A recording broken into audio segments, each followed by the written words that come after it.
The Master Key System by Charles Francis Haanel. Introduction.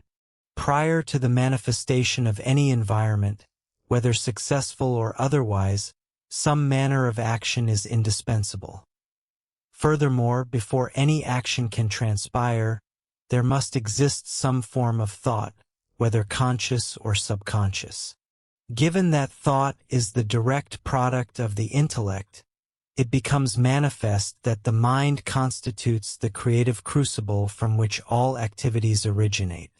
One cannot expect that the inherent laws governing the contemporary commercial sphere, as presently constituted, may be suspended or abrogated by any force operating upon the same plane. Nonetheless, it remains axiomatic that a superior law possesses the capacity to supersede a subordinate one. The vitality of arboreal life impels the sap to ascend, not through the revocation of the law of gravity, but by transcending it. To exert dominion over circumstances, an understanding of specific scientific principles governing mental activity is requisite. Such knowledge represents an invaluable asset, which may be acquired progressively and implemented with equal celerity. Dominion over circumstances is among its fruits. Health, harmony, and prosperity constitute the assets upon its balance sheet. It demands no greater expenditure than the labor of harvesting its abundant resources.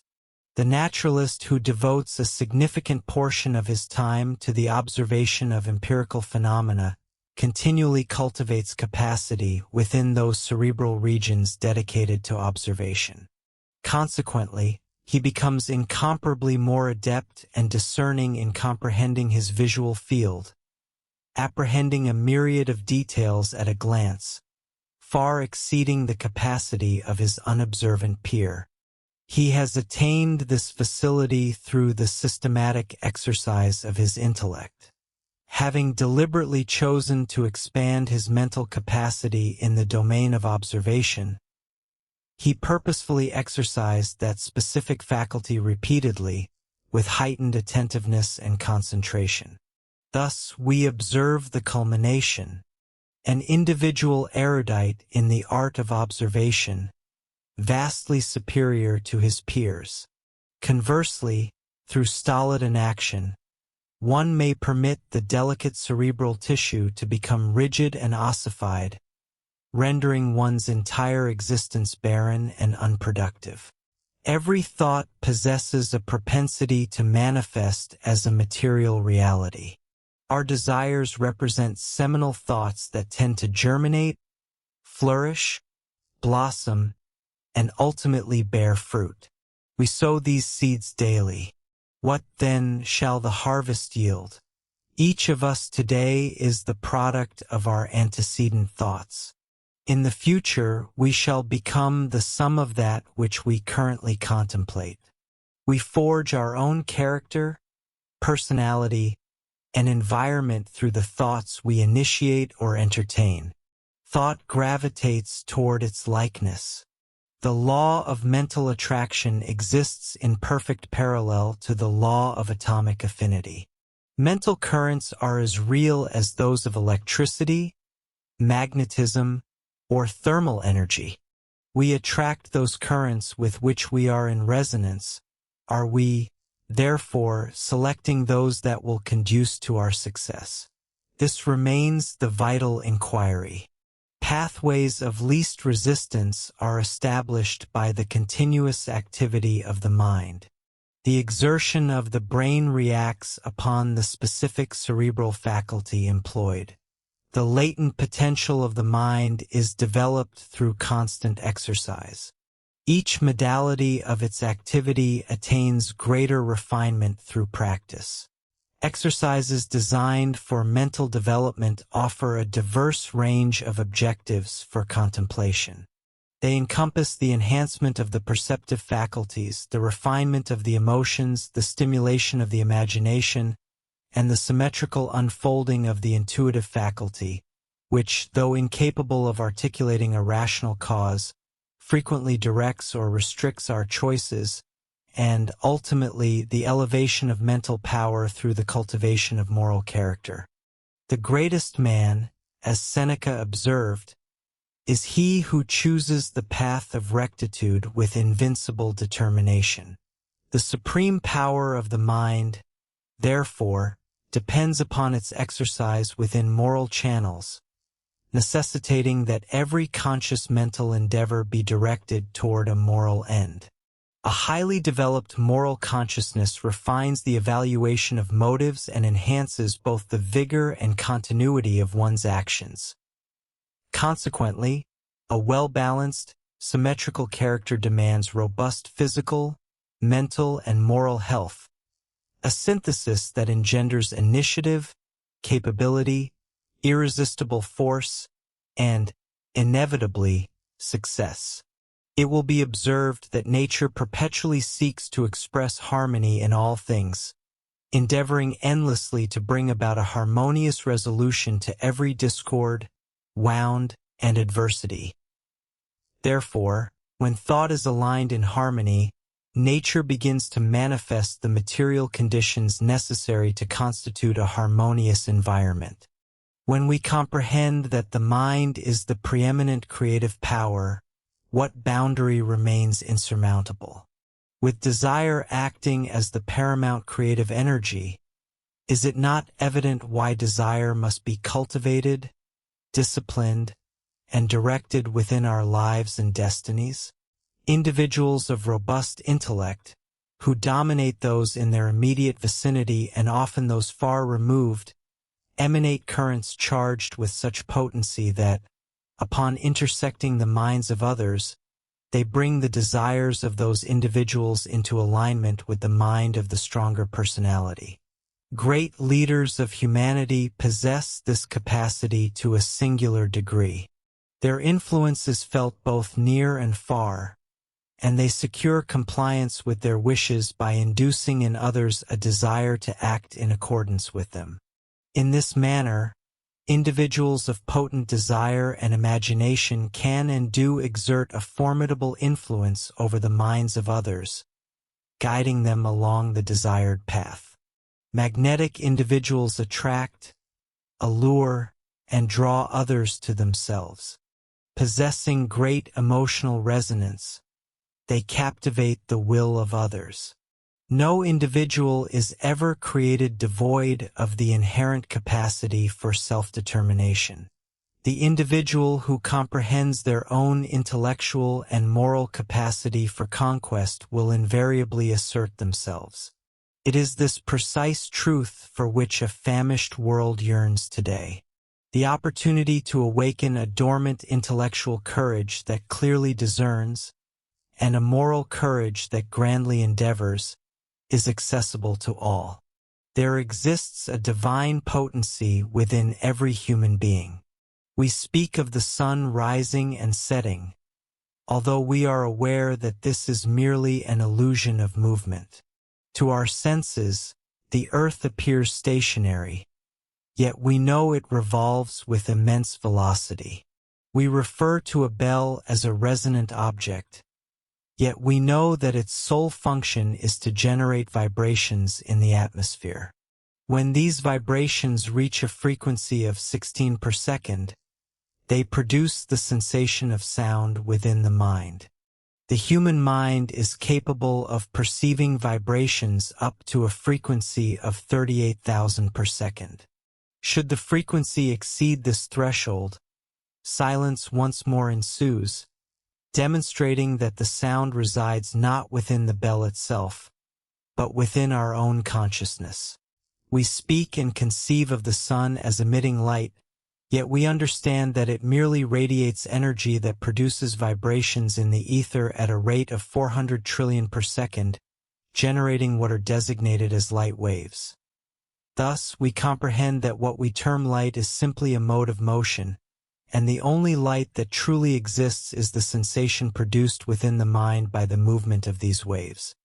As the frequency of these vibrations increases, the color of the light shifts, each chromatic alteration being produced by shorter and more rapid oscillations. Consequently, although we speak of the rose as red, the grass as green, or the sky as blue, we are aware that these hues exist solely within our minds, representing the sensations we experience as a result of the vibrations of light. When the vibrations diminish below 400 trillion per second, they cease to affect us as light, and we instead experience the sensation of heat. Thus, we have come to understand that external appearances exist for us solely within our consciousness. Even time and space are effectively annihilated, time being merely the perception of succession, with neither past nor future existing except as conceptual relations to the present. In the final analysis, therefore, we recognize that a single principle governs and regulates all that exists. Every atom is eternally conserved. Whatever is relinquished must inevitably be received elsewhere. Cannot perish, existing solely to be utilized. It can proceed only where it is attracted and, consequently, required. We can receive only that which we bestow, and we may bestow only upon those capable of receiving. Thus, it remains our sole prerogative to determine our rate of development and the degree of harmony we shall manifest. The ordinances governing our existence are formulated exclusively for our benefit.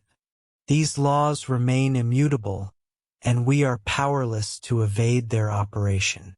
The grand, eternal forces of the universe operate in solemn silence. Yet, it lies within our power to align ourselves with them, thereby manifesting an existence of relative tranquility and felicity. Adversities, discordances, and impediments serve as indications that we are either refusing to relinquish that which is no longer of utility to us, or declining to receive that which we require. Development is achieved through the transmutation of the archaic for the novel, and the beneficial for the superior. It is a conditional and reciprocal process, for each individual constitutes a complete cognitive entity, and this very completeness dictates that we can receive only in proportion to what we bestow. We are incapable of acquiring that which we lack if we persistently adhere to our current possessions. The principle of attraction functions to draw toward us solely that which conduces to our advancement. We can consciously govern our circumstances as we perceive the underlying purpose of that which we attract, thereby enabling ourselves to extract from every experience only those elements necessary for our continued evolution. Our capacity to achieve this determines the measure of harmony and happiness we ultimately realize. The aptitude to assimilate that which is requisite for our growth expands progressively as we ascend to higher planes of consciousness and broader vistas of comprehension. Furthermore, the greater our capacity to identify our needs, the more assuredly we shall discern their presence, attract them, and absorb them. Nothing can affect us save that which is indispensable to our development. Every circumstance and experience encountered serves ultimately to facilitate our progress. Tribulations and obstructions will persist until we have assimilated their inherent wisdom and garnered from them the essentials for our subsequent advancement. The premise that we reap what we sow is of mathematical precision. We acquire enduring fortitude in exact proportion to the exertion demanded to surmount our difficulties. The inexorable demands of personal evolution dictate that we exert the highest degree of attraction for that which is in perfect resonance with our being. Our supreme happiness is most effectively attained through our comprehension of and conscious cooperation with natural laws. Our mental faculties are frequently fettered by the paralyzing suggestions emanating from the unrefined collective thought of humanity, notions that are often accepted and acted upon unquestioningly. Impressions of apprehension, anxiety, incapacity, and inferiority are daily thrust upon us. These factors alone suffice to explain why humanity achieves so little, and why the existences of the multitudes remain so devoid of fruitfulness, when there exist latent possibilities within them that require only the liberating touch of appreciation and noble ambition to blossom into genuine greatness. Women, perhaps to an even greater extent than men, have been subjected to these debilitating influences. This is attributable to their more delicate susceptibilities, which render them highly receptive to the cognitive vibrations of other minds, and to the reality that the torrent of negative and repressive thoughts has been directed primarily at them. Nonetheless, this subjugation is being systematically overcome. Florence Nightingale surmounted these barriers when, amidst the Crimean War, she ascended to heights of compassionate devotion and administrative competence previously unprecedented among her gender. Clara Barton, the founder of the American Red Cross, triumphed over these limitations through her comparable achievements within the Union armies. Jenny Lind conquered these constraints by demonstrating her capacity to command immense financial recompense while simultaneously satisfying the profound aspirations of her soul, thereby ascending to the foremost rank of musical artistry in her era.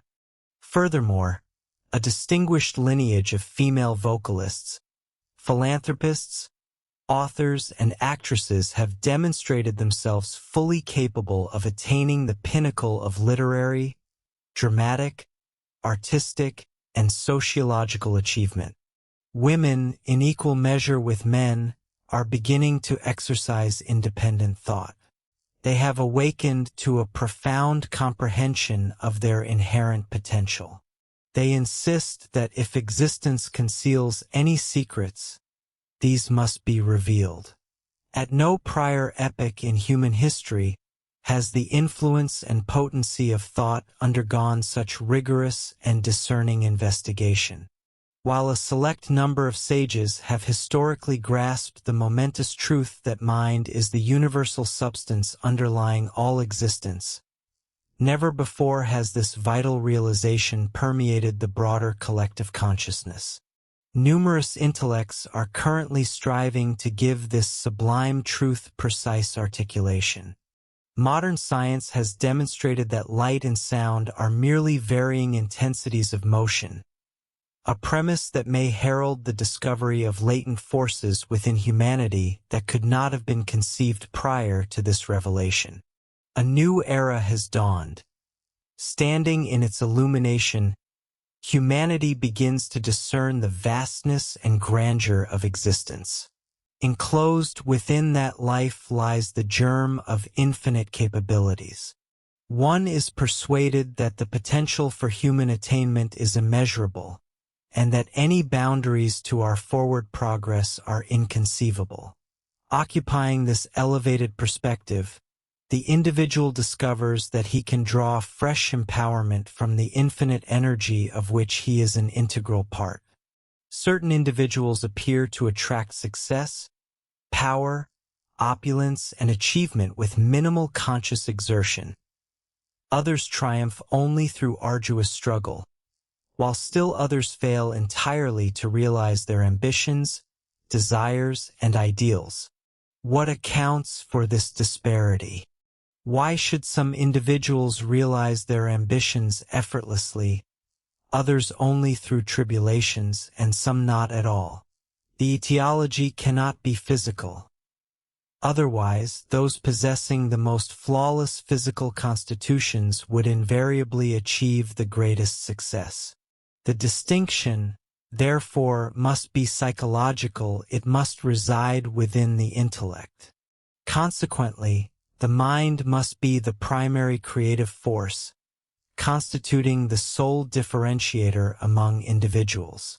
It is the mind, therefore, which triumphs over environmental limitations and every other impediment in the path of humanity.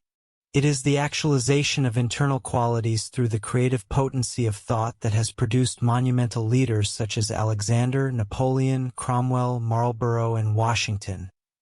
Titans of industry such as Carnegie, Morgan, Rockefeller, and Leverhulme, and pioneering inventors such as Stephenson, Morse, Marconi, Edison, Tesla, alongside a multitude of others.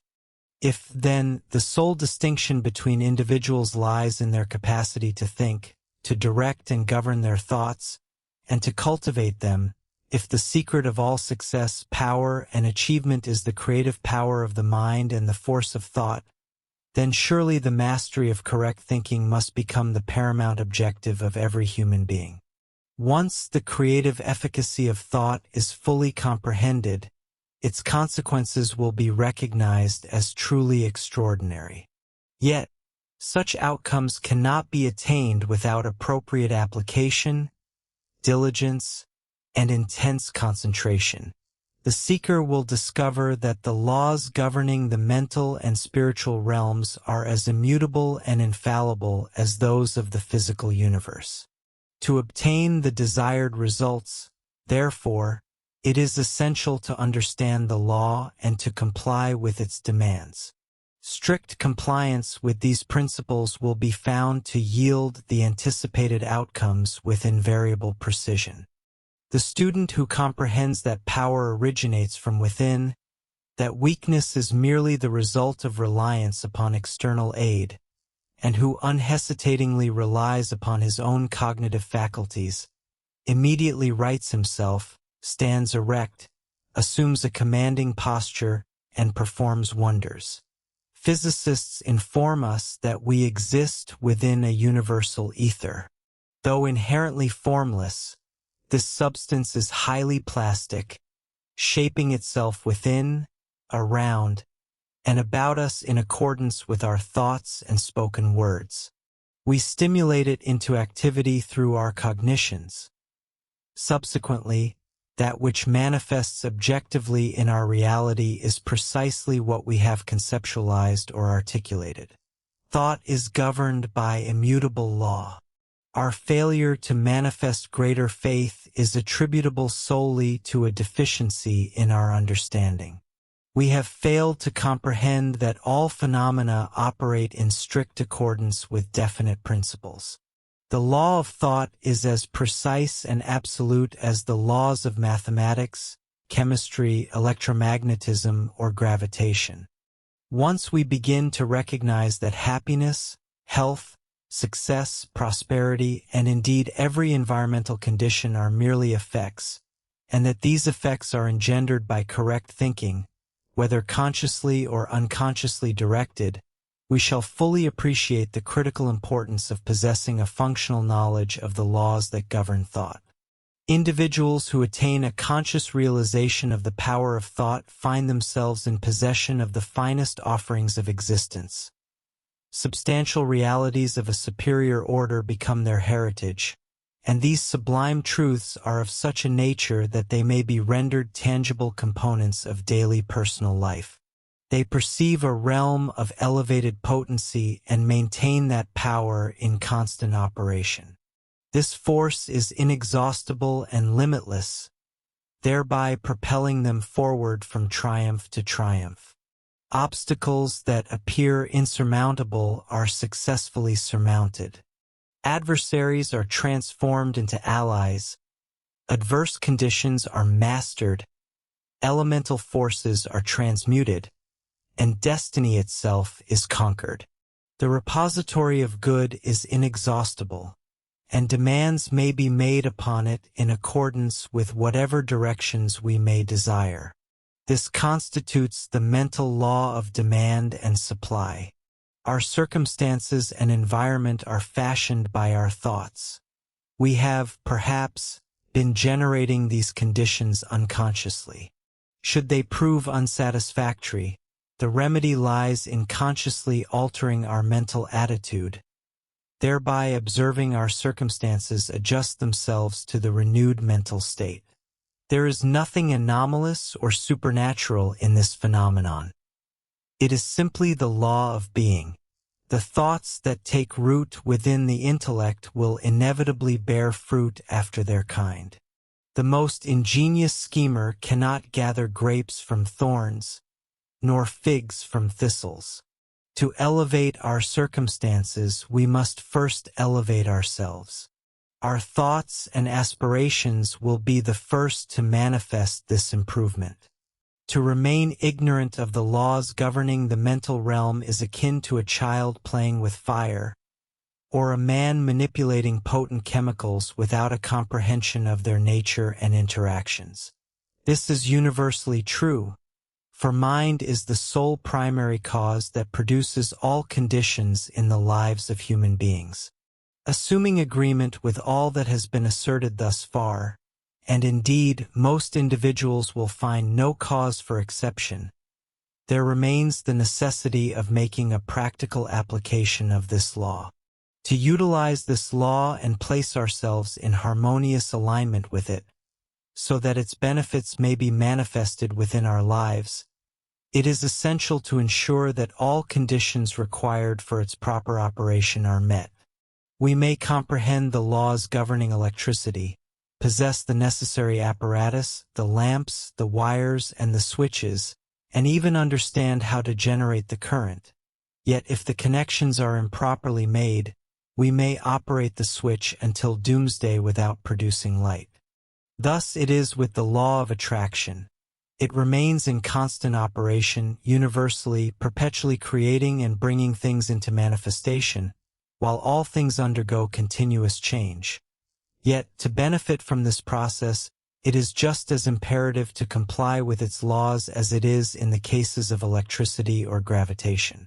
The mind is creative and operates through the law of attraction. We must not attempt to influence others to act in accordance with our own judgments of what they should do. Each individual possesses the right of personal choice. Furthermore, to act otherwise would be to operate under the law of force, which is inherently destructive and the diametrical opposite of the law of attraction. A brief reflection will suffice to convince one that all the majestic laws of nature operate in silence, and that their underlying principle is the law of attraction. It is solely destructive processes, such as earthquakes and cataclysms, that employ force. Nothing of benefit is ever achieved through such means. To achieve success, our attention must invariably be directed toward the creative plane. It must never seek to deprive. One does not desire to divest another of any possession, but rather seeks to create for oneself, and that which one desires for oneself, one is entirely willing that all others should likewise possess. One understands that it is unnecessary to deprive one individual to enrich another, for the supply available to all is bountiful. Nature's treasury of wealth is inexhaustible, and if a deficiency in supply appears anywhere, it is solely because the channels of distribution remain imperfect. Abundance is a natural law of the cosmos. The evidence of this law is conclusive. It is visible on every side. Everywhere, nature is lavish, profligate, and extravagant. Nowhere is parsimony observed in any created thing. Profusion is manifested in all things. The countless millions of trees, flowers, plants, and animals, alongside the vast design of reproduction wherein the process of creation and recreation is perpetually enacted, all indicate the prodigality with which nature has provided for humanity. That an abundance exists for all is evident, yet it is equally clear that many appear alienated from this supply. They have not yet attained a realization of the universality of all substance, nor do they perceive that the mind is the active principle that sets causes in motion, thereby relating us to the objects of our desire. It is manifest, therefore, that whoever fails to investigate thoroughly and utilize the remarkable progress being achieved in this latest and greatest of sciences will soon find himself as far behind as one who refused to acknowledge and accept the benefits that have accrued to humanity through an understanding of the laws of electricity. Naturally, the mind generates negative conditions as readily as it does favorable ones. When we, consciously or unconsciously, visualize every manner of lack, limitation, and discord, we bring these conditions into being. This is precisely what many individuals are unconsciously doing at all times. This law, in common with all others, is no respecter of persons. It remains in constant operation, relentlessly delivering to each individual precisely what he has created. In other words, whatsoever a man soweth, that shall he also reap. Abundance, therefore, depends upon a recognition of the laws of abundance, and upon the fact that mind is not merely the creator, but indeed the sole creator of all that exists. Certainly, nothing can be created until we first recognize the possibility of its creation and subsequently exert the appropriate effort. There is no more electricity in the world today than there was half a century ago. Yet, until someone recognized the law by which it could be rendered of service, we derived no benefit from it. Now that this law is comprehended, virtually the entire world is illuminated by its power. Thus it is with the law of abundance. Only those who recognize this law and align themselves in harmony with it can participate in its benefits. An appreciation of the law of abundance fosters specific mental and moral qualities, among which are courage, loyalty, tact, sagacity, individuality, and constructiveness. These are all modes of thought, and since all thought is creative, they manifest in objective circumstances that correspond with the internal mental state. This is inevitably true, because the individual's capacity to think represents his ability to act upon the universal mind and bring it into manifestation. It is the process whereby the individual becomes a conduit for the differentiation of the universal. Every thought constitutes a cause, and every condition an effect. This principle endows the individual with seemingly transcendental possibilities, chief among which is the mastery of circumstances through the creation and recognition of opportunity. This creation of opportunity implies the existence or generation of the requisite qualities or talents, which are in themselves thought forces, resulting in a consciousness of power that future exigencies cannot disturb. It is this internal organization of victory or success, this inner consciousness of power, that constitutes the responsive, harmonious action by which we are aligned with the objects and purposes we pursue. This represents the law of attraction in action. This law, being the common heritage of all, may be exercised by anyone possessing sufficient knowledge of its operation. Courage is that fortitude of the mind which manifests as a love for mental conflict. It is a noble and elevated sentiment, equally suited to command or to obey. Both endeavors demand courage. It frequently exhibits a tendency to conceal itself. There exist men and women, too, who apparently live only to please others, but when the opportune moment arrives and the latent will is revealed, we discover beneath the velvet glove an iron hand, and let there be no mistake about it. Genuine courage is cool, calm, and collected, and is never foolhardy, quarrelsome, ill-natured, or contentious. Accumulation is the capacity to reserve and preserve a portion of the resources we are constantly receiving, so as to be in a position to capitalize on the larger opportunities that will emerge as soon as we are prepared for them.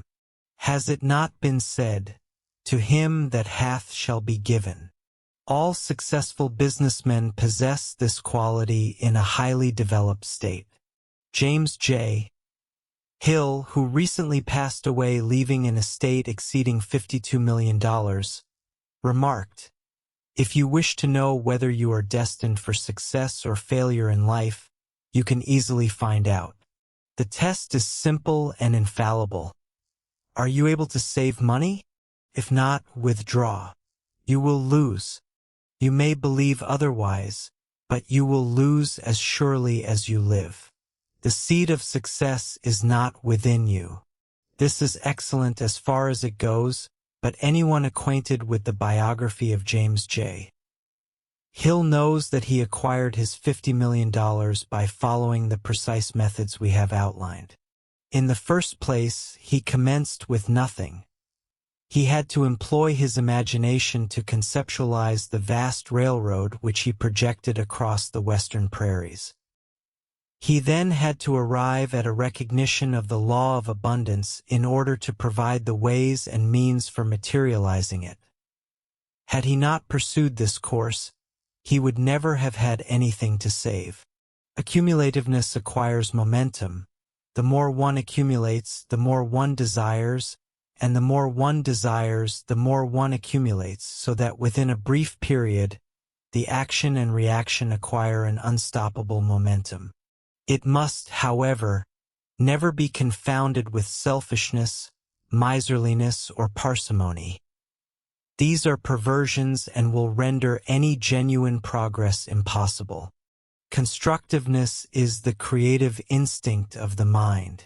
It is readily apparent that every successful businessman must be capable of planning, developing, or constructing. In the commercial sphere, this is usually referred to as initiative. It is insufficient merely to proceed along the beaten path. New ideas must be developed and novel methods of operation instituted. It manifests in building, designing, planning, inventing, discovering, and improving. It is a most valuable attribute and must be constantly encouraged and cultivated. Every individual possesses it in some degree, because he is a center of consciousness within that infinite and eternal energy from which all things proceed. Water manifests on three planes: as ice, as water, and as steam. It is the identical compound, the only difference being the temperature. Yet no one would attempt to drive an engine with ice. Convert it into steam, and it effortlessly assumes the load. So it is with your energy. If you wish it to operate upon the creative plane, you must begin by melting the ice with the fire of imagination, and you will find that the stronger the fire, and the more ice you melt, the more powerful your thought will become, and the easier it will be for you to materialize your desire. Sagacity is the capacity to perceive and cooperate with natural law. Genuine sagacity shuns trickery and deceit as it would a pestilence. It is the product of that profound insight which enables one to penetrate into the heart of things and understand how to set causes in motion which will inevitably produce successful conditions. Tact is an extremely subtle and, at the same time, a highly important factor in commercial success. It closely resembles intuition. To possess tact, one must have a refined sensibility and must instinctively know what to say or what to do. In order to be tactful, one must possess sympathy and understanding, that comprehension which is so rare, for while all men see, hear, and feel, how lamentably few truly understand. Tact enables one to anticipate what is about to transpire and calculate the results of actions. Tact enables us to perceive when we are in the presence of physical, mental, and moral cleanliness, for these are today invariably demanded as the price of success. Loyalty is one of the strongest bonds linking men of strength and character. It is one that can never be broken with impunity. The man who would sooner forfeit his right hand than betray a friend will never lack companions. The man who stands as a silent guard, even unto death if necessary, beside the sanctuary of confidence or friendship of those who have permitted him to enter, will find himself linked with a current of cosmic power which will attract only desirable conditions. It is inconceivable that such an individual should ever encounter lack of any kind. Individuality is the power to unfold our own latent possibilities, to be a law unto ourselves, and to be interested in the race itself rather than the goal. Strong men care nothing for the flock of imitators who follow complacently behind them. They derive no satisfaction from the mere leadership of multitudes or the plaudits of the crowd. This pleases only petty natures and inferior minds. Individuality glories more in the unfolding of the power within than in the servility of the weak. Individuality is a real power inherent in all, and the development and subsequent expression of this power enables one to assume the responsibility of directing his own footsteps rather than stampeding after some self-assertive bellwether. Truth is the indispensable condition of all well-being.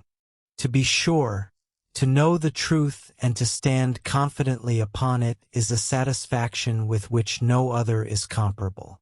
Truth is the underlying verity, the condition precedent to every commercial or social relation. Truth is the only solid ground in a world of conflict, doubt, and danger.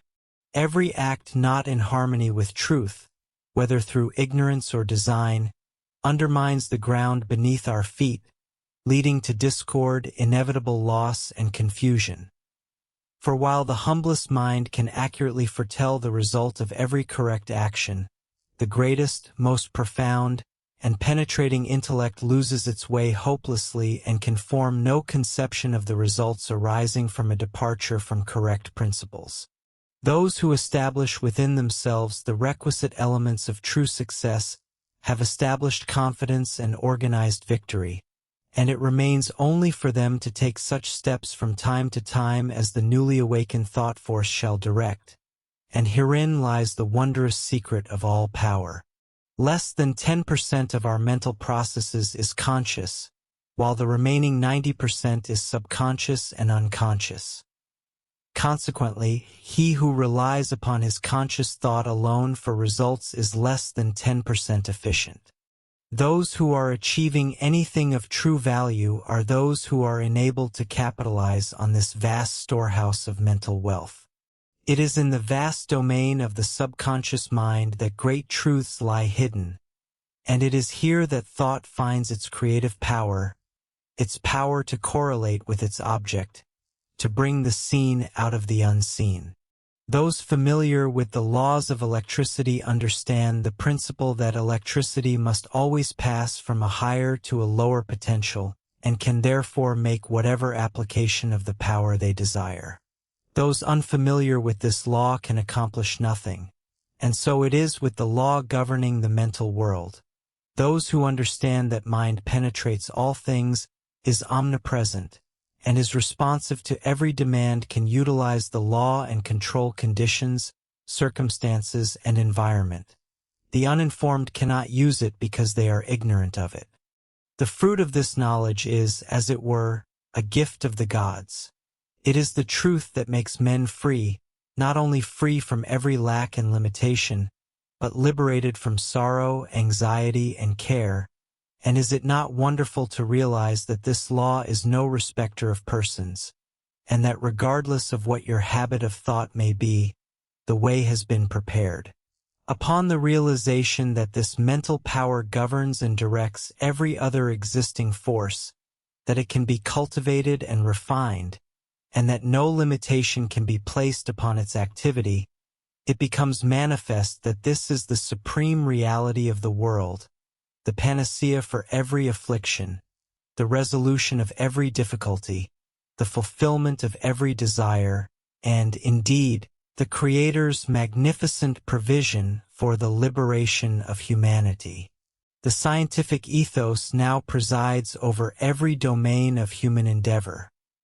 The relationships between cause and effect are no longer disregarded. The revelation of a universal reign of law demarcated a momentous epoch in human advancement. It expunged the elements of uncertainty and caprice from human existence, substituting in their stead order, reason, and certitude. Humanity now comprehends that for every consequence there exists an adequate and determinate cause. Thus, when a specific outcome is desired, individuals seek the precise condition through which alone this result may be realized. The foundation upon which all law reposes was discerned through inductive reasoning, which entails the comparison of numerous discrete instances until the common denominator that engenders them all is identified. To this analytical methodology, civilized nations owe the preponderance of their prosperity and the most invaluable portions of their knowledge. It has prolonged human life, mitigated suffering, spanned vast rivers, illumined the night with the splendor of day, expanded the range of human vision, accelerated motion, annihilated distance, facilitated social intercourse, and enabled mankind both to descend into the depths of the sea and to soar through the heavens. What wonder is it, then, that intellects soon sought to extend the benefits of this systematic inquiry to the domain of thought? Once it became demonstrably evident that specific outcomes inevitably followed a particular mode of thinking, there remained only the task of classifying these results. This methodology is strictly scientific, and it represents the sole means by which we may preserve that measure of liberty and freedom which we have traditionally regarded as an inalienable right.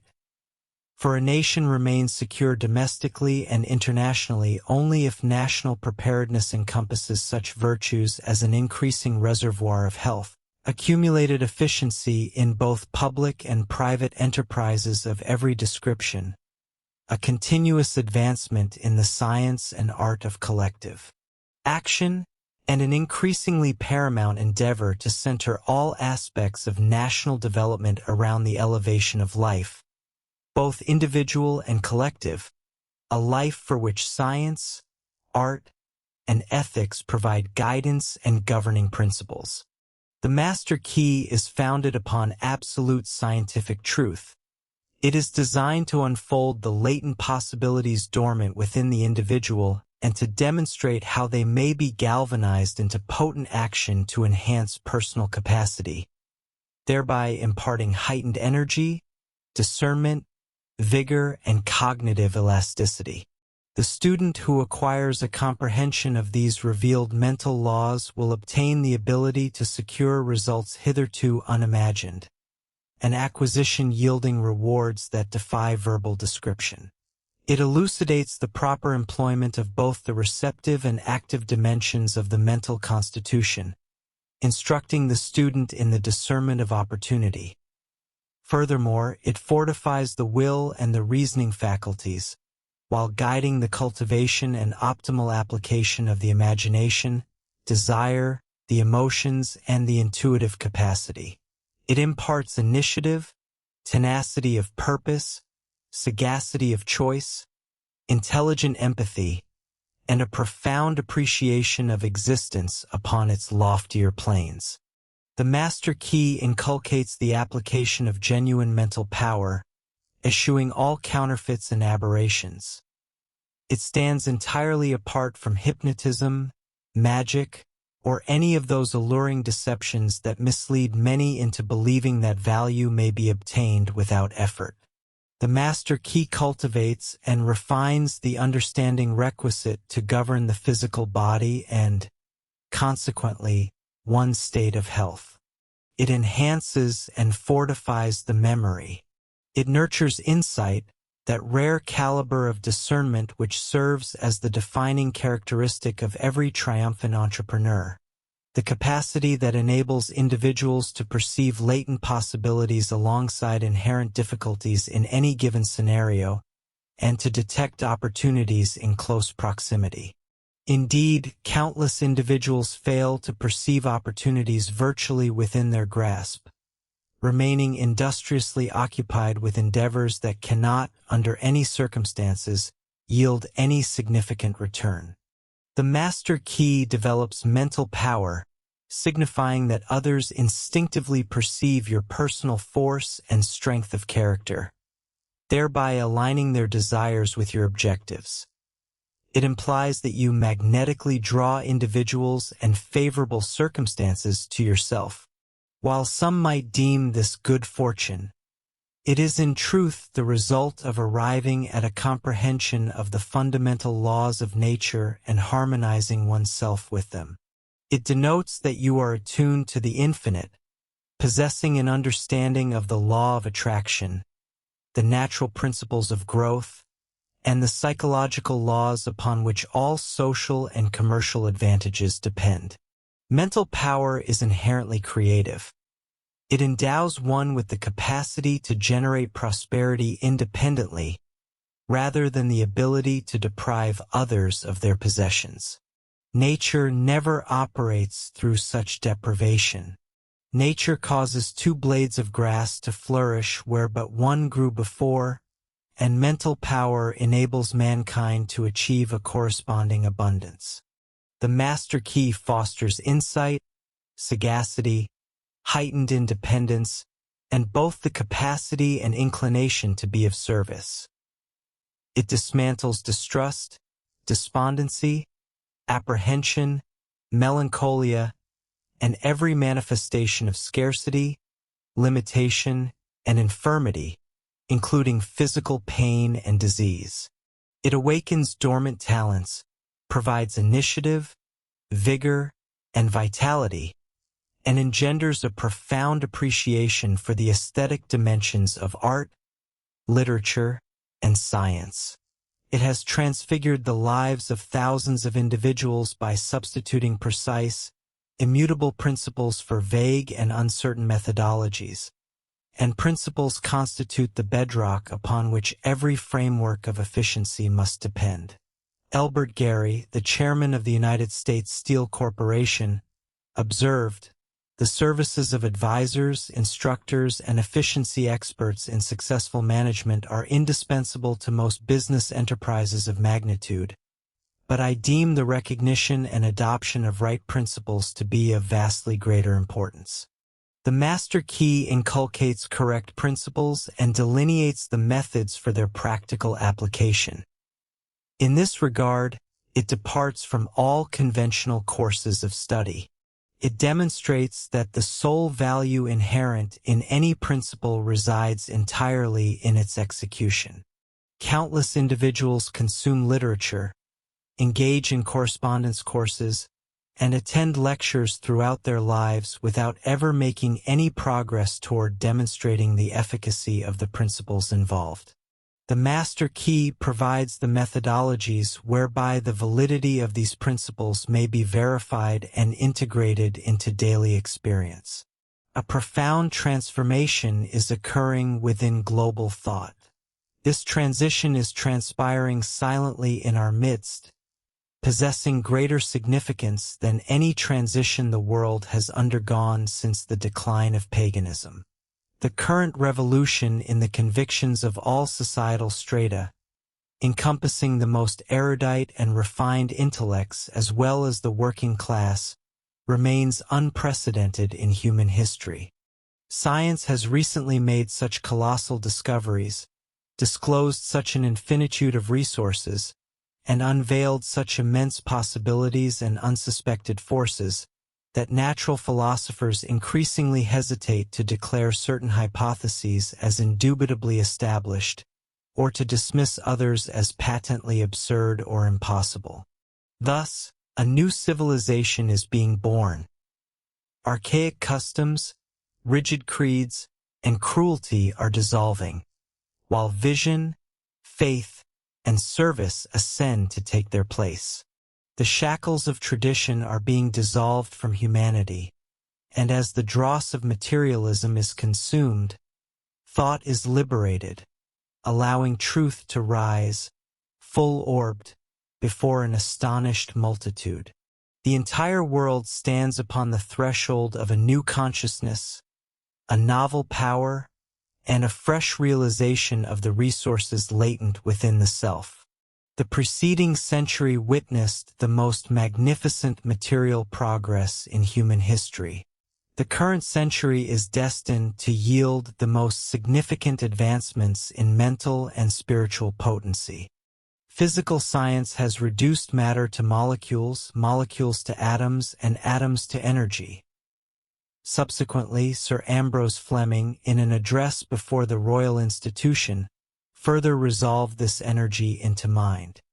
He posits that, in its ultimate essence, energy may remain incomprehensible to us except as a manifestation of the direct operation of that which we designate as mind or will. Let us examine the most potent forces operating within nature.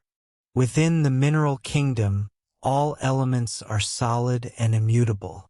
Conversely, within the animal and vegetable kingdoms, existence remains in a state of flux, perpetually altering and constantly undergoing creation and recreation. Within the atmosphere, we encounter heat, light, and energy.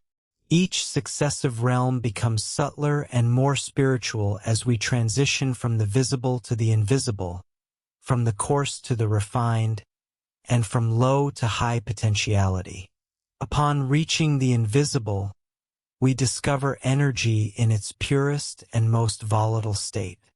Just as the most potent forces of nature are those which are invisible, so too are the most formidable forces of man his invisible attributes, his spiritual strength, and the sole manner in which this spiritual force can manifest is through the process of cogitation. Thinking constitutes the exclusive activity of the spirit, and thought is its sole product. Consequently, addition and subtraction are spiritual transactions. Reasoning is a spiritual process. Ideas are spiritual conceptions. Inquiries are spiritual searchlights, and logic, argument, and philosophy constitute spiritual machinery. Every thought activates specific physical tissues, whether in the brain, nerves, or muscles, thereby precipitating an actual physical alteration in the structure of that tissue. Accordingly, one requires only a requisite number of thoughts upon a specific subject to effect a comprehensive transformation in the physical constitution of an individual. This is the precise mechanism by which failure is transmuted into success. Conceptions of courage, power, inspiration, and harmony are substituted for thoughts of failure, despair, insufficiency, limitation, and discord. As these constructive thoughts take root, the physical tissue undergoes transformation, and the individual perceives existence in an entirely new light. Former things have indeed passed away. All things have become new. He is reborn on this occasion of the spirit, and life assumes a novel significance. Reconstructed, he is filled with joy, confidence, hope, and vitality. He discerns opportunities for success to which he was previously blind. He recognizes possibilities that formerly held no significance for him. The thoughts of success with which he has been imbued are radiated to those in his vicinity, who in turn facilitate his progress onward and upward. He attracts to himself new and successful associates, which subsequently alters his environment. Thus, by this uncomplicated exercise of thought, an individual transforms not only himself but his environment, circumstances, and conditions. It is evident, indeed, it must be recognized, that we stand at the dawn of a new era, wherein the possibilities are so wondrous, so captivating, and so boundless as to be well-nigh bewildering. A century ago, any individual equipped with an airplane or even a Gatling gun could have decimated an entire army outfitted only with the implements of warfare then contemporary. The same holds true today. Any individual possessing a knowledge of the possibilities inherent within the master key commands an inconceivable advantage over the multitude. Chapter 1. The World Within. This chapter delineates the foundation upon which possession rests. It explains the cause of all gain, as well as the etiology of loss and all other life experiences. It elucidates how power is secured, depicting a world within and the manner in which this world is governed. Furthermore, it explains how the solution to every life problem may be discovered. It relates how pragmatic men and women obtain the courage, power, hope. Do you want access to this and all the complete audiobooks on the channel, plus the ebook version? Click the link in the description or scan the QR code in the left corner of the screen to access our library, where you can listen to your favorite esoteric books without ad interruptions, lock your screen, or use other apps while the narration plays, and even download the ebook version to follow along as you listen. Listen on your computer via web browser, or download the app from the Play Store. After subscribing, you will receive an email with your login details, password, and step-by-step instructions on how to access the books through the Hotmart app.